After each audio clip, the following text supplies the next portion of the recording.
Irmãos, ficamos de estudar sobre o arrependimento de Deus, não é? Até porque a Bíblia fala que Deus não se arrepende. Então, como entender essa passagem? Aqui está a nossa pergunta. Me explique por que o Senhor falou que se arrependeu de constituir Saul rei, se Deus não se arrepende, né? Como nós podemos ler em 1 Samuel capítulo 15, o 29. Também a glória de Israel não mente, nem se arrepende, porquanto não é homem para que se arrependa. Mas, no versículo 11, ele diz: arrependo-me de haver constituído Saul rei. Como pode isso? Deus se arrepende ou Deus não se arrepende? Tem outra passagem, não é? No livro de Gênesis, capítulo 6, 5 e 6. Viu o Senhor que a maldade do homem se havia multiplicado na terra e que era continuamente mal todo o desígnio do seu coração. Então se arrependeu o Senhor de ter feito o homem na terra, e isso lhe pesou o coração. E aí, meus irmãos, Deus se arrepende ou Deus não se arrepende? Antes de responder, primeiro temos que ter em mente: a Bíblia Sagrada é um livro divino e não humano. Os homens foram somente os instrumentos para escreverem o que Deus queria que fosse registrado. Da mesma forma que uma caneta não pode escrever sozinha, você usa ela como um instrumento para escrever o que você quer. Da mesma forma, Deus usou o homem como a caneta dele, para escrever o que ele queria. Então, sabendo que foi Deus, sabemos que não há contradição. E se vemos alguma contradição, isso é uma falha do nosso coração, das nossas limitações, e não da palavra de Deus. Mas e aí? Se eu fizesse uma votação, né, para saber de fato se Deus se arrepende ou não se arrepende, levantaria a mão aí quem acha que Deus se arrepende. Quem acha que Deus não se arrepende? Então todos acreditam que Deus não se arrepende. Então por que ele está dizendo que se arrependeu? Pode pegar o microfone. Eu sei que Deus, ele não se arrepende do que ele faz. Ah. Mas ele sabia a maldade que esse povo ia causar no futuro. Está entendendo? Sim. Um exemplo, que não está aí na Bíblia, mas vamos o rei Ezequias. Quando ele colocou ele numa enfermidade, porque ele sabia que ele prolongasse os dias de vida como ele fez com o rei Ezequias, dando a ele mais 15 anos de vida. O que foi que Ezequias fez? Fez tudo ao contrário que Deus ordenou a ele antes. Ele Sim. fez desagradar a Deus.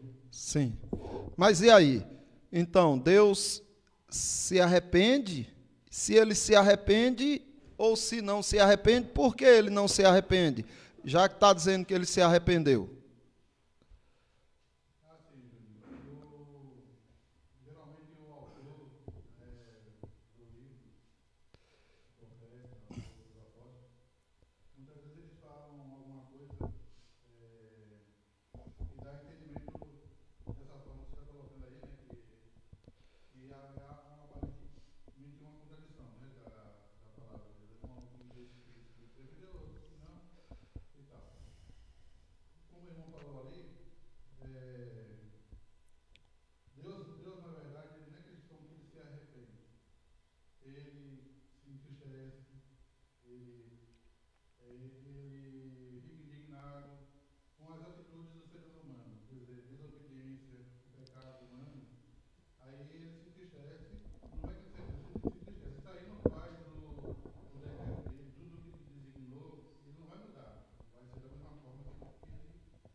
Sim.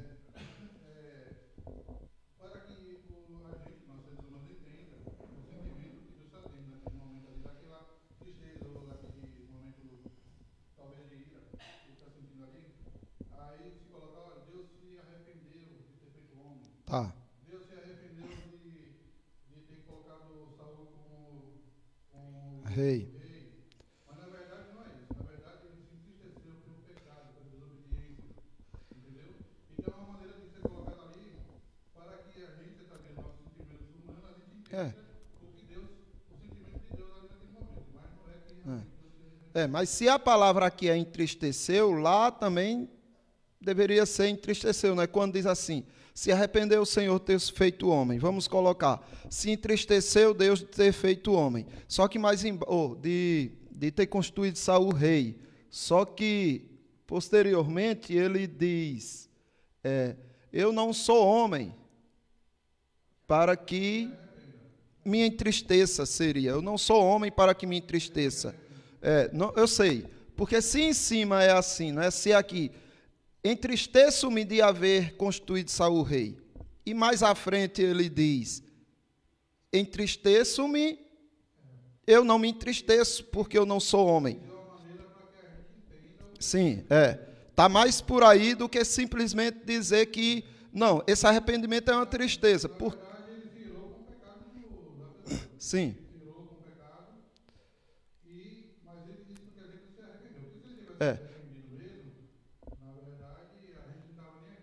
Sim. E se ele tivesse se arrependido, mostraria que ele não sabe o que faz, não é? Faz uma coisa e depois, e o que foi que eu fiz? Justamente. Por isso que ele diz, eu não me arrependo, né? Também a glória de Israel nem se arrepende. Por isso que ele diz isso, porque Deus não pode se arrepender, mas porque ele fala em arrependimento. E aí está mais para essa questão aí que Carlão colocou, né? Arrependo-me de haver constituído Saul rei. Mas vamos dar uma olhadinha aqui, né? Para entender, a primeira coisa que a gente precisa é saber a quem Deus se compara. Você pode comparar Deus a quê? Me diga aí.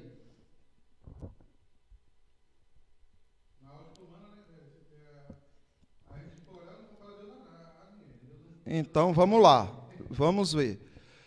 A quem me comparareis para que lhe seja igual? E que coisa semelhante confrontareis comigo? Isaías 46, 5. Observe, aqui você já começa a ter um pouco de luz do que estava acontecendo lá, quando Deus diz assim, arrependo-me de ter constituído Saul rei. Depois você diz, tá vendo? Do mesmo jeito que nós nos arrependemos, Deus se arrepende. Não. A que você vai comparar Deus? Você vai comparar o seu arrependimento ao que Deus declarou como que sendo o arrependimento dele?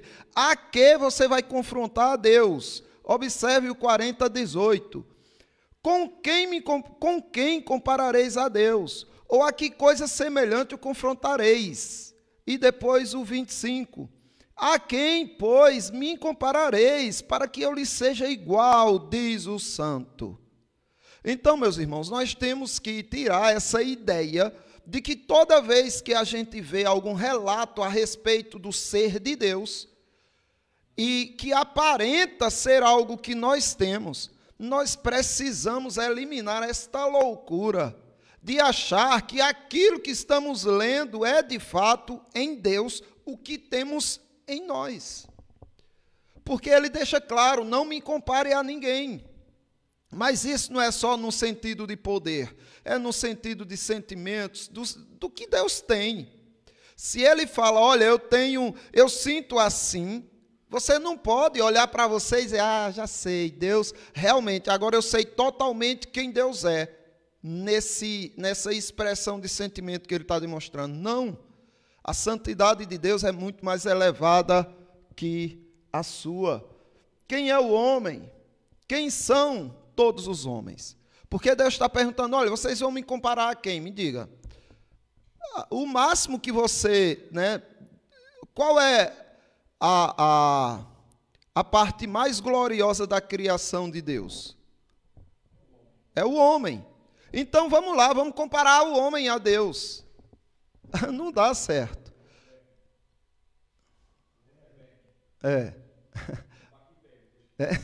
Pode falar, irmão.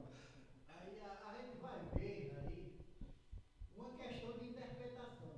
Uhum. No lugar de arrependeu-se, indignou-se com a desobediência e o pecado do homem. Mas qualquer coisa, irmão Carlos, que a gente diga que Deus sentiu, não dá para a gente colocar como, pronto, por exemplo, eu me indigno, o senhor se indigna.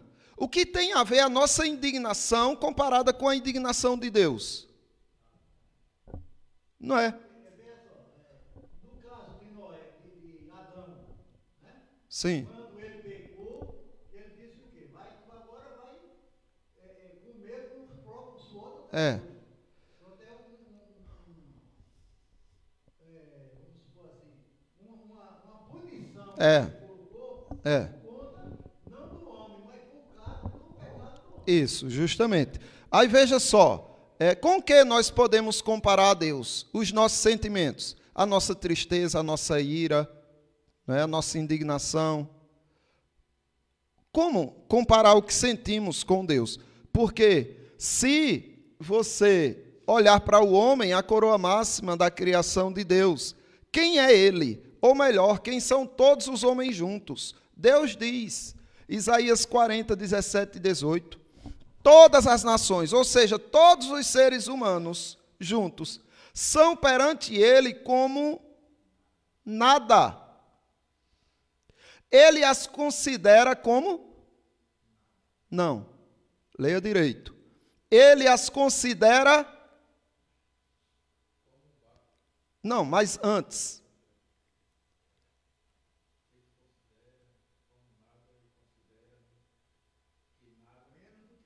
Menos do que nada. Quem são todos os homens para que você compare com Deus o que eles sentem, o que eles fazem, o que eles são? Quem são todos os homens? São menos que nada. Nossa mente só consegue entender um pouco do que é nada. Mas e o que é menos que nada? Observe o quão pequeninos nós somos. Ou que coisa semelhante confrontareis ao Senhor? Né? Mas ele diz, como um vácuo. A quem comparareis Deus? Ou que coisa semelhante confrontareis a Ele? Observe que nós somos menos que nada. Aí você vai dizer, está vendo, Deus se arrependeu. Sim, e o que isso significa? Não, significa o que eu sinto quando eu me arrependo. Oh, peraí, pare. Não faz sentido. Pode dizer, Carrão.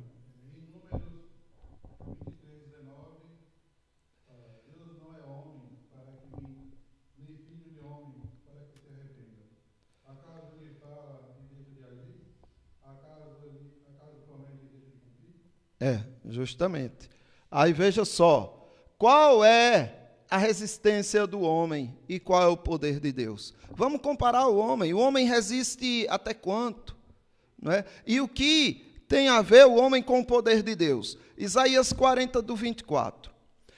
Mal foram plantados e semeados, mal se arraigou na terra o seu tronco, já se secam, quando um sopro passa por eles, e uma tempestade os leva como palha. A quem, pois, me comparareis para que lhe seja igual? Diz o santo. Levantai ao alto os olhos e vede. Quem criou estas coisas? Aquele que fez sair o seu exército de estrelas. Quantas estrelas existem no céu? Mais estrelas existem no céu do que grão de areias em todas as praias. Aquele que faz sair o seu exército de estrelas, todas bem contadas, as quais ele a chama pelo nome, por ser ele grande em força e forte em poder. Nenhuma só vem a faltar. Então, parar de, tá vendo? Olha, Deus se arrependeu. Pare, você não sabe nem o que é isso. Aí a gente vai ver. Então, qual a diferença entre as coisas de Deus e a dos homens? Existe diferença? Total. Infinita diferença. Isaías 55, do 8. Porque os meus pensamentos não são os vossos pensamentos, nem os vossos caminhos, os meus caminhos, diz o Senhor. Então pare de comparar o seu sentimento com o que ele diz que está sentindo. Porque assim como os céus são mais altos do que a terra, assim são os meus caminhos mais altos do que os vossos caminhos, e os meus pensamentos mais altos do que os vossos pensamentos. Então, vamos entender primeiro, né, que esse arrependimento que se fala lá não tem nada a ver com o que nós conhecemos em nós, tá bom? Porque ele é muito mais alto. Deus tem arrependimento, tem sentimentos humanos. Veja só, Isaías 15, 29, ou 1 Samuel 15, 29, né, o nosso texto. Também a glória de Israel não mente, nem se arrepende. Meus irmãos, aqui já está a dica. Aqui já está a dica. O porquê ele falou dessa maneira, ou pelo menos que isto que ele está dizendo não tem nada a ver com o homem. Porque ele diz lá em cima, no mesmo capítulo, me arrependo de ter constituído Saul rei. E embaixo ele explica. Ele diz, olha, eu não sou homem. Não comparem o que eu estou dizendo, o que eu estou sentindo, o que eu estou fazendo com o que vocês dizem, sentem e fazem. Não comparem, porque eu não sou homem. É como se ele estivesse dizendo aqui, olha, o meu arrependimento, ou o que eu senti, expressei para vocês, não tem nada a ver com o que vocês sentem. Agora, por que ele disse isso? Imagine que Deus agora, nesse momento, resolve revelar ele na sua essência absoluta. Tudo que ele sente, tudo que ele é, aí ele vai falar a linguagem que só ele suporta. Só o Filho dele, só o Espírito Santo suporta e compreende. Imagine que ele fosse dizer o que estava sentindo de fato para nós agora. Ia acontecer o quê?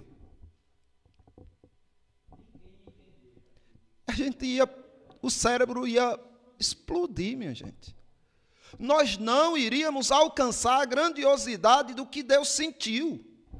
Agora, o que é que Deus faz? Para que a gente entenda, ele pega o sentimento mais doloroso que um homem pode sentir e diz, eu senti isso. Entende mais ou menos alguma coisa em mim? Foi mais ou menos isso. Isso é uma linguagem, como o Carlão falou, antropopática, certo? Deus não tem corpo. Primeiro, temos que entender isso. Ele não tem corpo nem membros.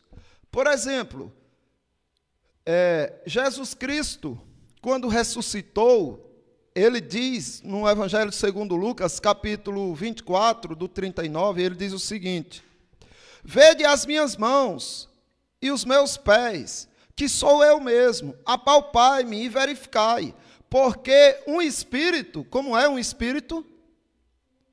Um espírito não tem carne, nem ossos, ou seja, não tem membros humanos, como vedes que eu tenho.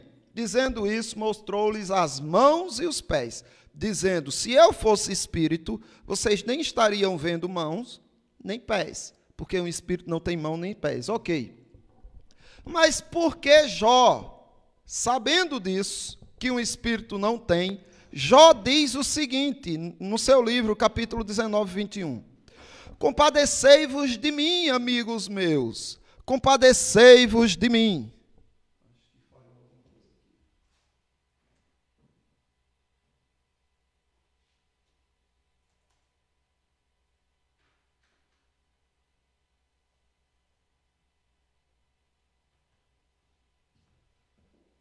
Compadecei-vos de mim, amigos meus. Compadecei-vos de mim, porque a mão de Deus me atingiu. Certo, mas quem é Deus?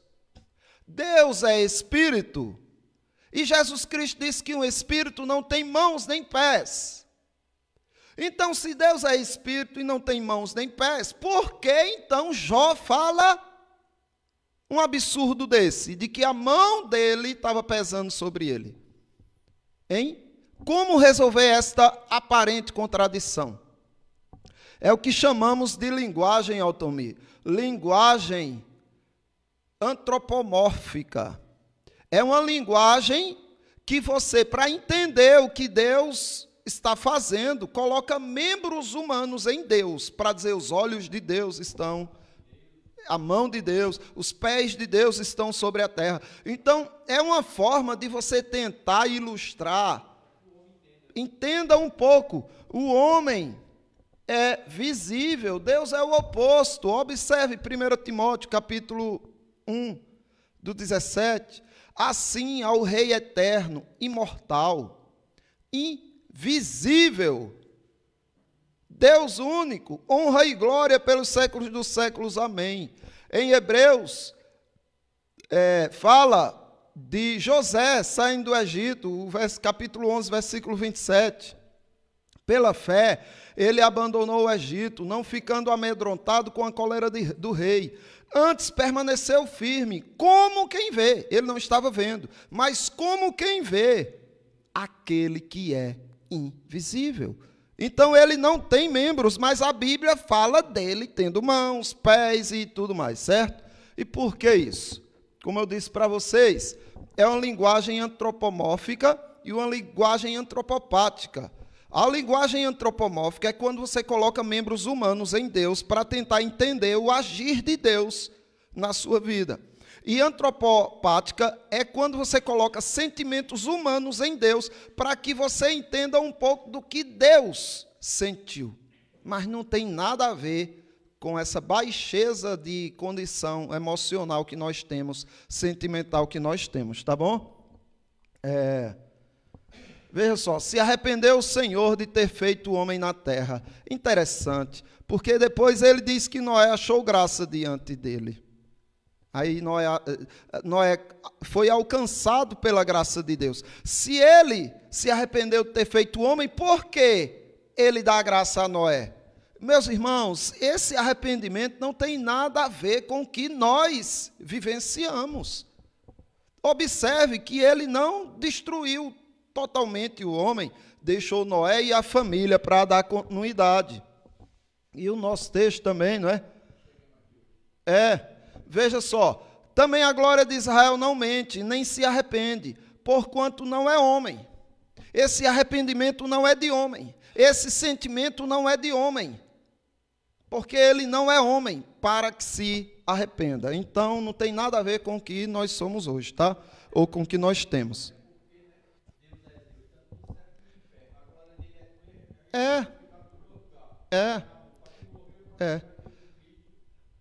Quem está no inferno está em tormento sofrendo, mas Deus é glorificado e os homens sofrem, e Deus é glorificado nos homens salvos, e por aí é totalmente diferente do que nós somos, certo?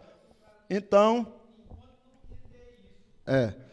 aí eu vou distribuir para vocês o cartãozinho da explicação, né? Vocês já têm o da pergunta, né?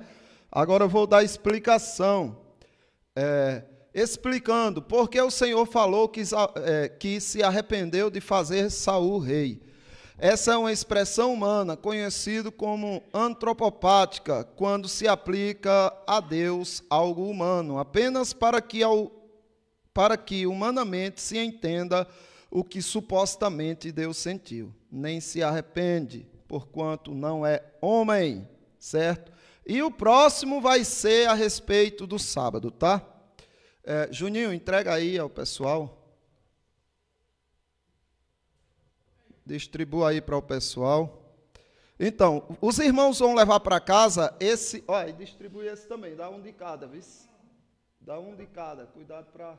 São dois tipos aí, porque o outro é o que vocês vão estudar em casa. Me explique porque o Senhor ordenou guardar o sábado e hoje se guarda o domingo. O sábado faz parte da lei moral de Deus, é o 4º mandamento dos 10 mandamentos. Lembra-te do dia de sábado para o santificar, Êxodo 28. Aí Atos 27, você via os apóstolos guardando o domingo. No primeiro dia da semana, estando nós reunidos, e aí nós vamos entender o porquê essa mudança, se ela é realmente bíblica ou não, tá? Alguma dúvida, irmãos? Questionamentos? Tem que entregar os 2 tipos, Juninho. Não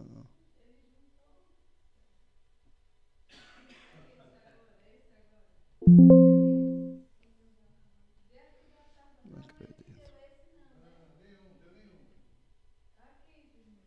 Parece piada um negócio desse.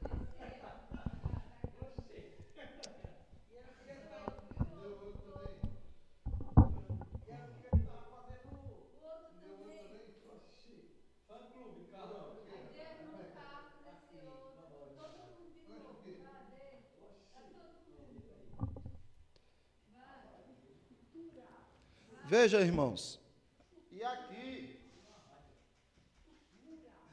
a irmã Betânia deu uma ideia muito boa, que foi a da gente fazer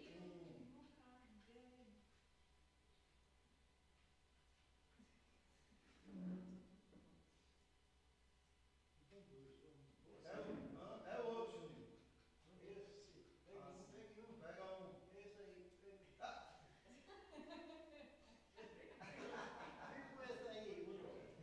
Então, veja, porque algumas pessoas vieram